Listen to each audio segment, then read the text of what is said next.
اللهم صل على محمد وآل محمد بسم الله الرحمن الرحيم الحمد لله رب العالمين وبه نستعين وهو خير الناصرين والمؤين أما بعد. İmam Rıza Aleyhisselamın Hişam adlı sahabesi olub, İmam Rıza Aleyhisselam ona çoxlu tövsiyələri olub.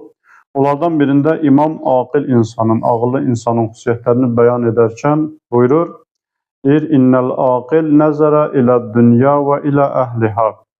Deyir, ey Hişam, ağıllı insan baxar dünyaya və baxar dünya əhlinə. Fəalimə ənəhə lə tunalu illə bilməşəqqəti. Baxar, görər ki, dünya əhli dünyada əldə etdiklərini məşəqqətlə, çətinliklə, əziyyətlə əldə edib. Deyir, sonra və nəzərə iləl-əxirəti fəalimə ənəhə lə tunalu illə bilməşəqqəti. Deyir, ağıllı insan baxar yenə də axirət əhlinə. Görər ki, axirət əhli də əldə etdiklərini çətinliklə, əziyyətlə əldə edib. Yəni, həm dünya əhlinə baxar, həm axirət əhlinə baxar. Görər ki, hər iki dəstə əldə etdiyi nə varsa çətinliklə əldə edib, asanlıqla yox.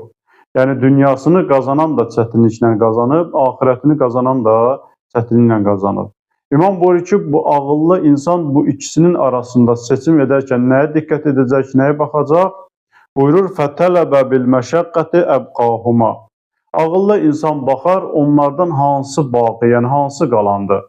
Yəni, dünya əhlini əldə etdiyi, İnsan dünyasını dəyişəndən sonra aradan gedər, qalmaz.